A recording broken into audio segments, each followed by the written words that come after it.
Hi, I'm Zoe, and welcome to Paranormal Extraction in my show. We have something very unusual on today, and I know you're going to love it because it's called the Mount Vernon Monster. Have you ever heard of that? I haven't. We have Glen Jackson on today, and you will see him. Unbelievable background, unbelievable amount of information you're going to find out about the Mount Vernon Monster. Okay, he has experienced this way more than 4 times, and he's writing a book about it. Okay, so we are going to go and speak to Glen, and I'm sure you're just going to love this show today. So, Glen, thank you so much for being on my show. And this is just outrageous. I mean, when I talked to you, I was like, oh my God, we got to get you on the show because I never have heard of the Mount Vernon Monster. Now, I know that you are on a ton of social media, and I'm just going to let everybody know out there that on the About, okay, you can find him everywhere. So all you have to do is click on that link and you can go. And he's like on 4, he's everywhere. All right. And he's also, don't forget, he's getting ready to write a book on this. So, Glen, thanks so much for being on. Tell us about this strange thing. Oh, well, thank you for having me. I'm glad to be here. Well, the Mount Vernon Monster is a small community outside of the Washington, D.C. area, and Oh, it's actually the home of George Washington. And the Mount Vernon Monster, in the late 80s through the actually mid 80s through the mid 90s, it was a Bigfoot type creature that terrorized and kind of haunted the neighborhood, screaming at night and making all kinds of noises and turning over trash cans and things like that. okay. And how long ago was this? So it was terrorizing people. Yeah, Um, it began in the 80s and lasted up until probably the late 90s, and then it kind of moved along, I guess. well, that's just like so strange. I mean, did it hurt anybody? The only incident I had where there was actually any physical contact with Fairfax County police officer thought that somebody was digging through trash cans and came upon them, and apparently it dumped him in a trash can and took off running. That's just third party, so I don't have any personal knowledge of that one, but it was kind of published throughout the community. Okay, so the police officer saw him and he's digging through some trash cans and just kind of took off. Now, everybody, I want to let you know we're having a little audio difficulties today with Glenn. He may be going out and in. So if you don't like it and you can't hear it, just let me know and we'll redo the show. Okay. So, all right. So this was happening in the 80s and then all of a sudden it just disappeared. Yeah, yeah. As quickly as the phenomenon began, it disappeared. It perplexed local authorities and federal authorities. Yeah, it was very odd. Wow. Okay. So, what is your experience? I mean, did this event intrigue you to know more, or did you? How did all these events happen for you? Well, growing up, everybody watches the Patterson film for the Bigfoot, and we had seen that in school as when I was younger, and we'd always thought, well, it'd be kind of neat if we had some kind of cryptid or some kind of something, around us. And then when this happened, all the kids in the neighborhood, it was, go out at night into the woods and see if you can find it or see if you find anything. And so it kind of became, as a teenager, it kind of became a hobby going out in the woods with my friends looking for something, whatever was out there. Right. Okay. So, how old were you then? Oh, I'm showing my age. I was probably my late teens, probably about 16-ish, around there. Yeah. So you started this pretty young. Okay. So you guys are out there. You're fooling around. You're trying to, I mean, as kids do, right? I mean, we want to Sure. know, something, if that's the topic of a lot of people. So, okay. So tell us your experience. I mean, you've been out there. You've been doing this. Um, What happened?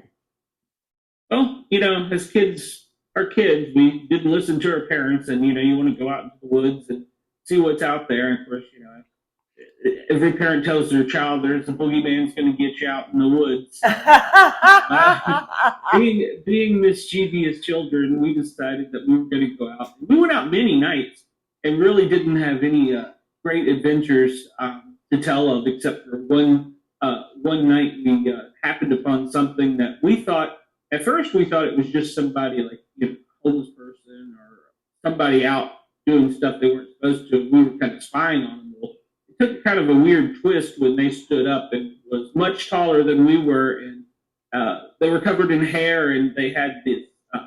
It had these eyes that were almost like silver, like moon, that just sparkled. So we were like, yes, time to, as I say, de-ass the woods because, well, there's something. The boogeyman is real. Oh my God. Okay, so how many of you experienced this? It was myself and two other friends. So the Wow. three of us, yeah, the three of us were in an area prowling around, being kids, wandering through the woods. Yeah. Um, and we saw this creature. It was it was kind of crouched Indian style, like taking a sip out of the pond, or if what we've actually come to think now that it might have been eating frogs. And Frogs. it's frogs, yeah. That's what we think because the way it was kind of crouched and that area was known to have very large frogs. It was a protected area, so yeah, and when it stood up and turned and looked at us, and we were out in the open, and it was out in the open, we decided it was time to get the heck out of Dodge. I bet you guys ran really fast. And yes, we did. We were actually on a golf course. Well, we weren't on it at the time. We were in the woods adjoining the golf course, and we came out into the green. This thing broke to the woods, and it paralleled us. We were trying to get back to like a main road, and we had to kind of jump a very large fence to get back onto a main road. And so we were concerned that we were going to get trapped inside the fence because where we came in wasn't a fenced area. And so we were kind of concerned, so we were trying to get ahead of it. But this thing was crashing through the woods like it sounded like a herd of elephants running through the woods parallel. You mean after you guys? Yes, yes. Oh my God. Okay. So you had this fence. Did you get onto the golf course? Is that how you guys got away from it or what? Well, we kind of came through a hole in the fence, and so we were trying to get back to that area, but it was in the wood line as well. We did manage to get back onto a main road, and at first we thought, well, this could be a person chasing us or whatever. And we got out onto the main road, and there was a light. I mean, it wasn't a paved road, but it was a more well lit road. It did have a street light up the street before it became gravel, and we thought, it's just a human or something. What's chasing us? Once we got in the light, we'll be okay. And we cut back through the green, got through the hole in the fence, and got out of the road. And this thing, I'm going to say it's a Bigfoot because that's the closest description we can get to it from everything depicted. There's no actual photos. It's everybody that's drawn pictures of their recollection. This thing actually reached out, and on top of the old colonial style fences were usually brick and stone. They had put on a chain link fence, and on top of that, they had put barbed wire angled out. This thing actually grabbed the top row of the barbed wire, flipped over it in one motion, it's quite lean, Oh my and ran across the God. fire road. And we're assuming it probably did the same thing on the other side because it landed in kind of the boggy creek area. And then it kind of was in what everybody refers to now as kind of like the Iron Man position, where it's down on, ready to crouch with its fist kind of in the ground in front of it, staring at us. And by this time we were well on the road up into the light when it was staring us down in ground. Okay. I've heard a lot about Bigfoot. I'm not an expert in it. I know that you have a lot of stuff on it. I've never heard of a Bigfoot like running after someone and hopping this huge fence. So did it continue No, to? it was kind of like I said, it just kind of was in a stare off thing. It kind of was staring at us and kind of eyeing us to see our next move. We were trying to back up the street to get to a main road as quick as we could. Oh my God. Okay, so you got to your car and you got out of there, obviously. Absolutely. Oh my God. Okay, so from there, I'm sure you guys, had all these stories and talked about it. Did you said you've seen this thing like 4 times? So was it in the same area or what? I mean, what's going on with this thing?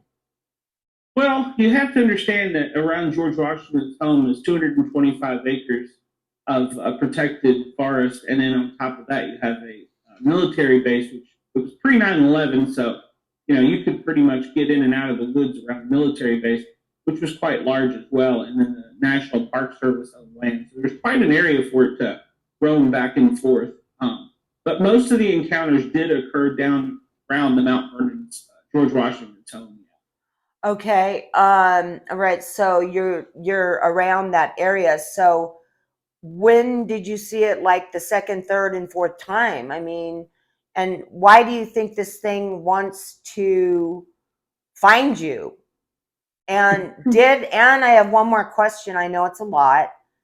Did it come across as being, um, I want to say the word mean, but yeah, I'm just gonna say mean.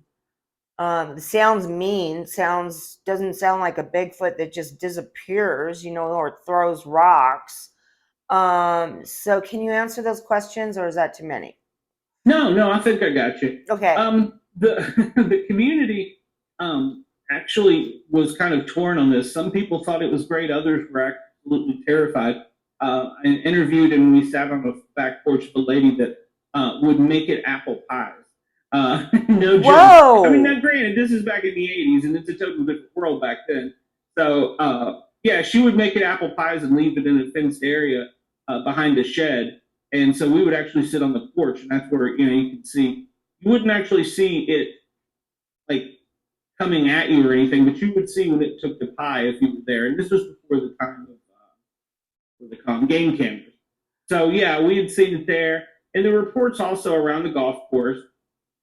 The area would also frequent the trash dumpsters.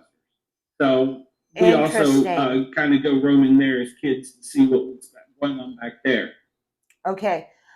Question. You're talking about apple pies. Isn't that called gifting? That's what we do call gifting now. Yes, that's correct. At the Okay. time, we had no idea. Right, right. And that is to people leave out certain items, or, well, in this case, it's an apple pie.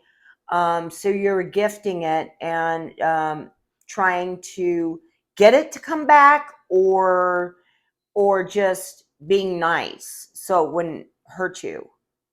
Well, it wasn't us. It was one of the ladies in the community. Basically, just be nice, because some people felt that it was an animal that was being hounded by. Because you also have to understand that Fairfax County Police, the National Park Service, the Capitol Police, and the military police would all put people out in the woods trying to catch this thing. So it Wow. was it was being terrorized as well, trying to find a place to hide. Oh my God, the poor thing. Okay, so you would see it, you guys knew when it was going to come eat its apple pie, and then that's when you would encounter it. Was that all three of your other encounters of this cryptid? Sure. Yeah. All of the encounters did occur at night. We assumed it was nocturnal. And so, yeah, and it was after the initial, uh, you know, first contact with it, we didn't wish to engage with it any closer, but we kind of became friends with the other people in the neighborhood and would hang out on their back porches and watching stuff. So Okay. the most intimate was the very first encounter that we had. Okay, and so then pretty much after you did that, it left you guys alone. Yeah, yeah, it didn't hunt us down at our house or anything like that. No harm was there. It did. It did certainly keep that one neighborhood. There was one area that it really liked, and I think now looking back, I think it's because it had access to where it could go and escape real quick into either the national forest, the military, or onto the property itself in George Washington. Wow. Wow. Now, when these events occurred, did you tell the police or tell anybody, or did you just keep it quiet to yourselves? Well, I grew up in a fire rescue, service. So obviously, my parents or anybody else would have told the local authorities if there was anything nefarious. But as kids, we kind of just kept the story to ourselves because you don't want to be grounded and, like Yeah. mom say, you can't go out tonight. We're still at Right. that age where we're under their control Oh, just a right. little bit. Yeah. So Uh-huh. Uh-huh. so we didn't want that. So we kind of kept most of the good stories and shenanigans to ourselves. Okay. As So, most teenagers do. yeah, okay. So then what happened? Did it just disappear or There's a lot of speculation as to what happened, but yeah, it did just disappear. Some people claim that there was something else going on. The military caught it because, like I said, the local authorities and the federal authorities were out nightly hunting for this thing. But a lot of people think that it just moved on, that the area wasn't conducive to it. And I've come to interview a lot of people as I've matured, and my belief is that the creature, whatever it was, which I do believe it was a Bigfoot type creature, was probably roaming from one pack to another. And you would have to do that as a mammal to mate and continue on with your reproduction cycle. So it may have been roaming from a southern to a northern tribe or pack or whatever you choose to call it. And that's kind of what we kind of lean towards now is that it was probably a young male and it was trying to get its own turf, so to speak. And being outside of Washington, D.C. probably wasn't. wow, okay. Amazing. Now, I know, okay, so that's what got you into Bigfoot then, and Yes. becoming obsessed with Bigfoot. Obsessed? Is that it? Well, you pick up things and you drop things a lot like hobbies, but yeah, and I got older, got married, children, had a career. It kind of became one of those things that faded out until later in life when things settled down a bit. But yeah, we were always interested in being out in the woods looking for things. Yeah. Right. And then is that how are your shows based solely on Bigfoot? Not solely. I also, the house I grew up in was haunted. Oh, So we what? have the Oh, that's paranormal right. side. The Right. black lady or something like that. Was it? The black shadows, yeah, shadow people. What I don't even know what to call them. I know less about them because I don't like to mess with those, so to speak. Yeah. So you had those experiences at the same time. I mean, did you think you were going nuts? And what were these things? Were they just, I mean, you call them shadow beings, but were they, malicious in any way? Or did they just show themselves to you? I mean, this is weird. You see this Mount Vernon monster, and then all of a sudden you have this activity of these shadow people in your house. I mean, what were you thinking? I mean, what did these things look like? Well, I grew up in a very strict Christian upbringing, and so Oh, anything that wasn't normal was demon. So right. that was what we called them at the time. But the one that I had the most experiences with, it was a tall, almost, I would say, just because of the essence it put off, a male, but it was a strong character. Very tall, very broad. It always wore, I don't want to call it a cape, but it was like a cape and a fedora, a Wow. weird hat. And in fact, the last night I ever slept in my grandmother's house, I had a sighting with that being. And so, yeah, I was not a fan of them. You would see them often, sometimes roaming the wood, or not roaming the garage, or roaming the hallways between the kitchen and the dining room and the living room. Occasionally, it would be come up into the upstairs bedrooms, Oh my but God. usually it stayed downstairs. The only time that there was anything really bad that occurred with it as far as the personal interaction. My stepfather, he was a very angry person, and he challenged it, Oh my. and it cleared Ugh. all of the pots and pans off of the stove and in the countertop and threw them onto the, just kind of with its arm, a sweeping like motion, just threw them all onto the ground. And so that was the most. I didn't have it. That was my stepfather that had that. Changed Okay. his perspective. Since you guys were Christian, did he call in a priest to cleanse the um, house or anything like that, or did my he just? stepfather didn't so much, but my mother did. Yeah, like she called in the, I guess, I don't know, elders of Yeah. the church, the congregation, and they came in and they did things. But it restricted its activities, but it never eliminated its activities. Wow. Okay. Interesting. Restricted its activities. Okay. Meaning it didn't. It wasn't as frequent, Oh, and okay. it stayed more out of certain areas. Okay. I see. Did it appear more to you than anybody else, do you think? Um, that's a good question. I would think that it did, but then again, my mom typically was very reserved about saying things like that, so she probably wouldn't have told me. Now I've asked her as I've gotten older about things, gotten a little more detailed information. So I think that she probably withheld some of the things to us. Wow. Wow.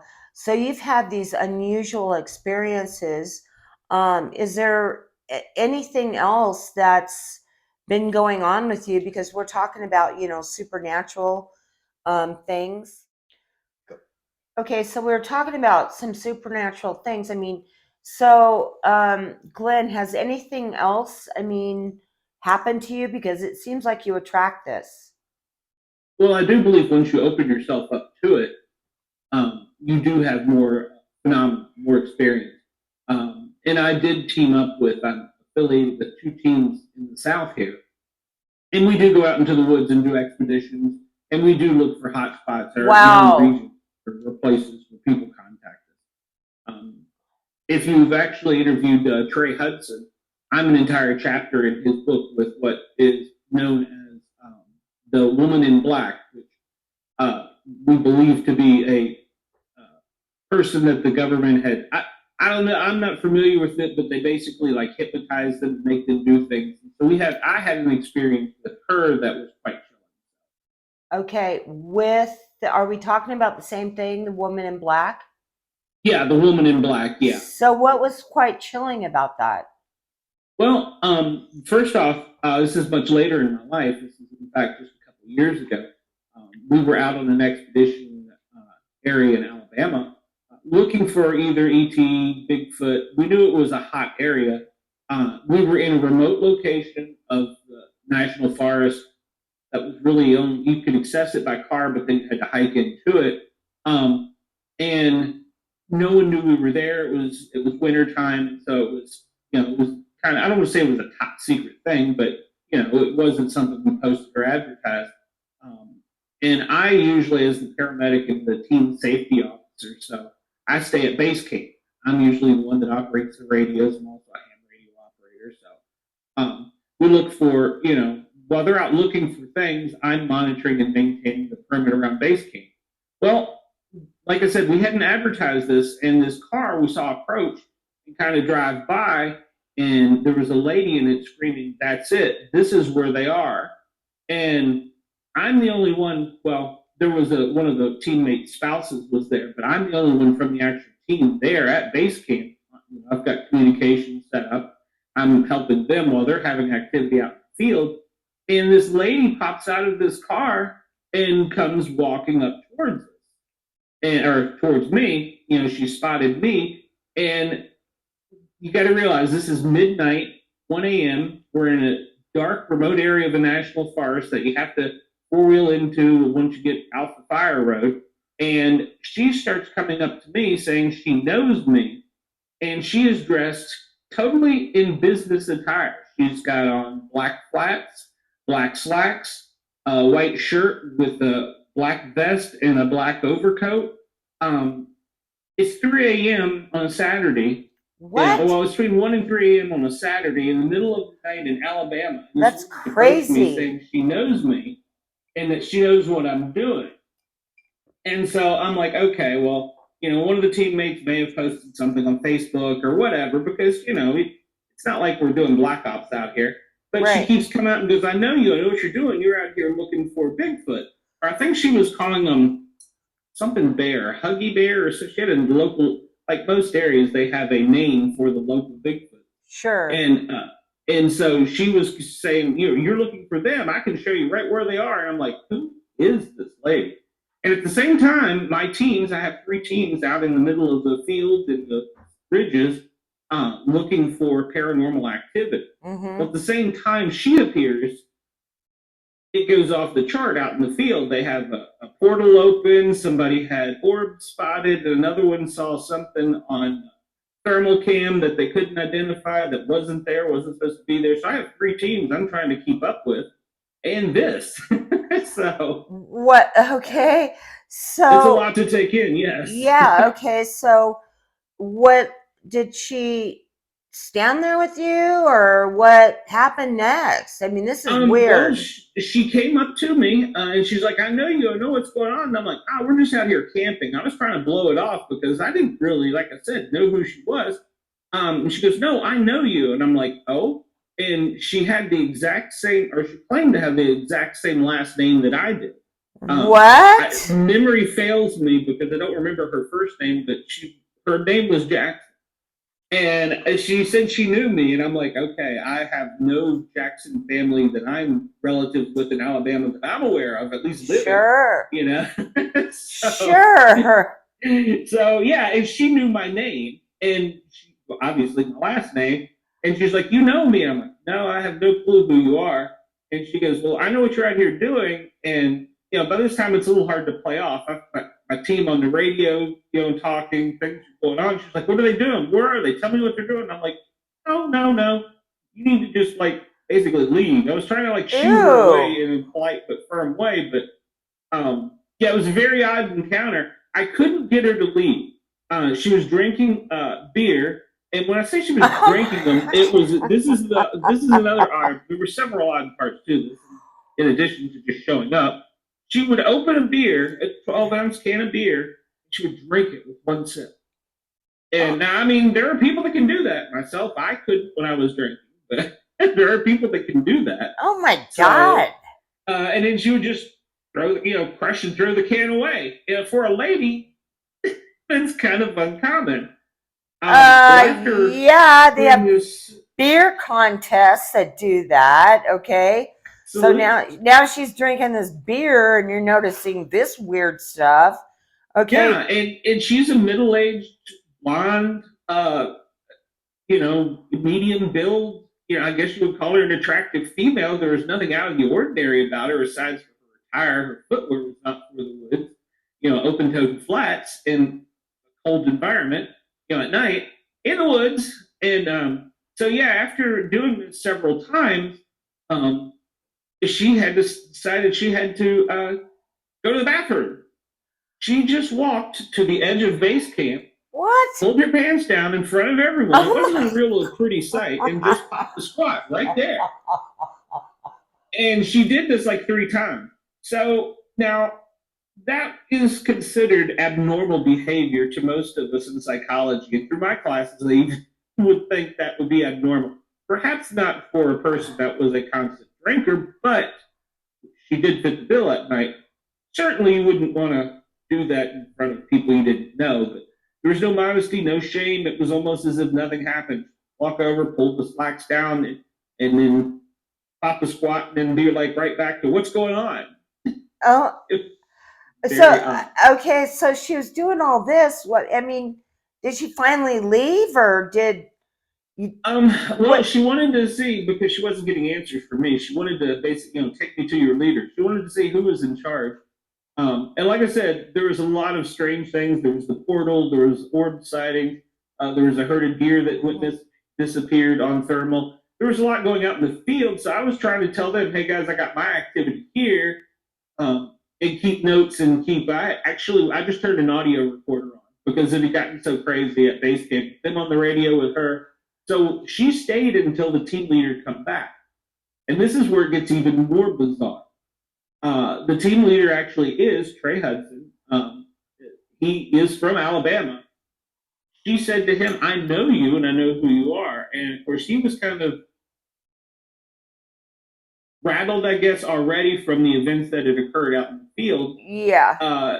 And to this, to kind of, he wanted to shake that off, and he's walking into me going, "Dude, you need to talk to her. There's something wrong with this woman." And by trade, he is a psychologist. He does work for a certain agency with certain federal, so he's fed. And so he is professional, he is trained. And so most members of our team are either law enforcement, military, work in the government, or fire, rescue, EMS. So all of us have some type of affiliation on our team, basically. So he went to her and she's like, "I know you." And she's like, "You went to," I don't remember the name of the college, University of Alabama. I don't know. And said, "Yeah, I was in class with you." And so he was like, "Okay, I'll play along." And he goes, "Well, who was our instructor?" She named his instructors. She said she was in those classes with him. He had no idea who she was. So it got even stranger to the point where she knew information about him. So basically, he was like, "Okay, I'm just going to take your information. We'll talk to you later." In real life, supposedly, well, I shouldn't say supposedly, but it has been verified, and she doesn't wish to have any contact with us. She is a psychologist, so in the community. What? This is strange. That was probably, I've, like I said, I've seen the Bigfoot in the woods. I've had other things happen, but by far that was probably the most odd. I mean, people don't just show up at 1 to 3 a.m. Yeah. Okay. So, did you guys go see her as a psychologist to make sure that it was a Um, real thing? She was real? our teammates did verify that. Oh, However, really? yeah, they did verify her identity. They did verify her location, um, but she did not wish to speak to anyone about the night or the event.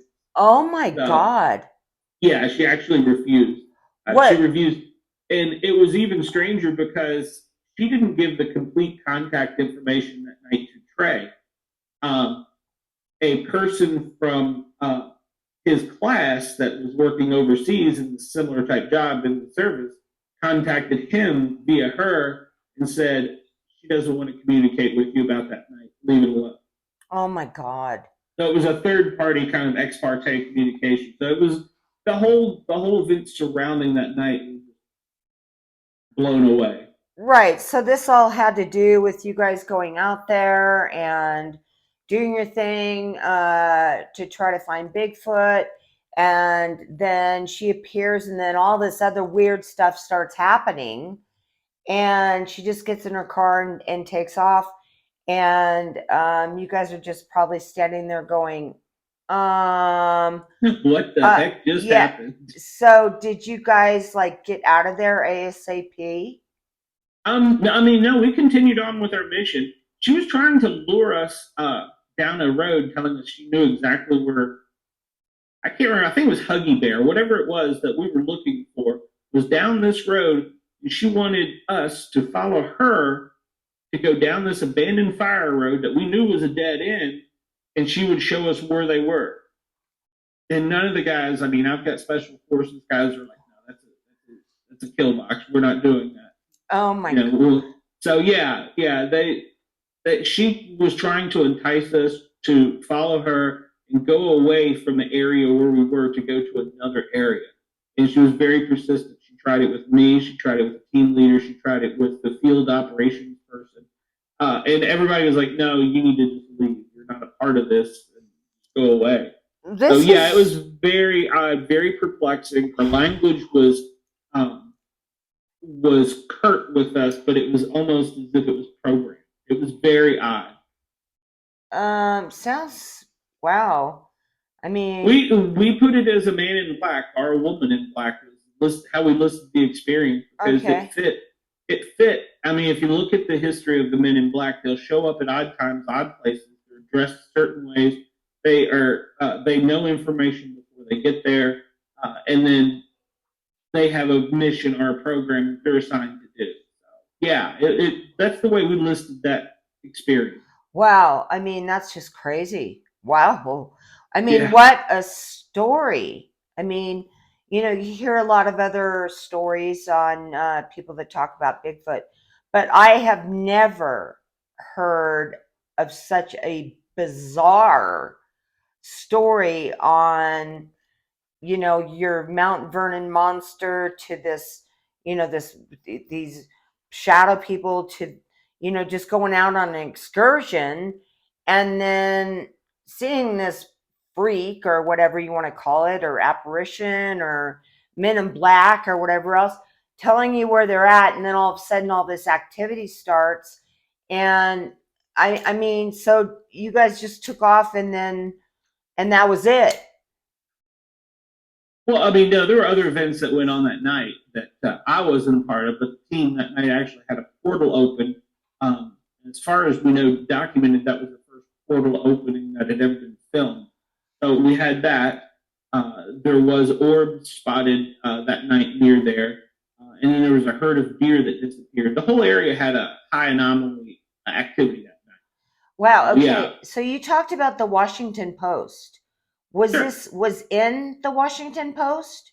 No, no, no. This was in Alabama just a few years ago. One of the Okay. team's excursions we went on. The Mount Vernon Monster was it was reported on in the Mount Vernon or in the Mount Vernon Gazette and the Oh, Washington Post. The Mount Vernon Gazette no longer exists, but okay. Washington Post, you can find the articles in the archive. Wow. Okay. Of the Washington Post, they can find it in the archives. I just want to, because you're just kind of going out a little bit there. Okay. I mean, just absolutely great story. I really, really appreciate you coming on because this, when you were telling me this got to be the most bizarre thing I have ever heard. Okay, I mean it's just bizarre. There is no real explanation. I mean, if I could get into it, I could talk about aliens or whatever else you want to talk about. I mean, you want to talk about the Men in Black or whatever you want, but that's a whole different trail, Sure. of stuff that we could get into. So I think we covered everything from the Mount Vernon Monster to going out and doing this Bigfoot thing, and then this woman and all this stuff that happened. I mean, we have covered that story, right? Yeah, yeah. I mean, yeah. As I said, we got older, and I started joining up with other groups and like-minded individuals, and we went out and started looking for things actively. So yeah, um, it has been a lifelong passion. Yeah, that would be an accurate statement. We now have been out, or I have been out in almost all the states in the southeast looking for things, whatever they may be. Wow. Okay. Well, I just want to say I really appreciate you coming on today and telling us this wild story, which I love, weird stuff. So this is weird. This is like beyond weird. And just say, thank you so much. I mean, is there anything else you want to close this up with? Well, I mean, if they want to read about some of the adventures of the team, Trey Hudson wrote the book, The Meadow Project, and I'm the entire chapter 13, the woman in black there. Oh, They oh, can find that if they wanted to look up his book and read it. It's a great book. Not that I'm trying to give Trey a plug, but I am a part of the team and a part of the project. So. right. Okay. Well, thank you very much for that. I mean, that's some great information. I'm also going to have to put that hello into where they can find that. Okay. On about you and all of that stuff we're going to talk about. Okay. So I just want to say thank you so much for coming on. It's been an absolute pleasure. Any other bizarre experiences, please contact me. Oh, I'm sure I could probably give you several episodes with my adventures out in the field. Oh my I seem to God. be a magnet now for it. It's funny. Some friends and family don't want to go camping with me. Yeah, I don't blame him. I wouldn't either. Okay. Yeah, no, no, I wouldn't. So Nothing to be okay. afraid of. Yeah, okay. So we're finishing up with Glen Jackson here, and he's told us some pretty bizarre stuff. So, what do you guys think? All right, let me know.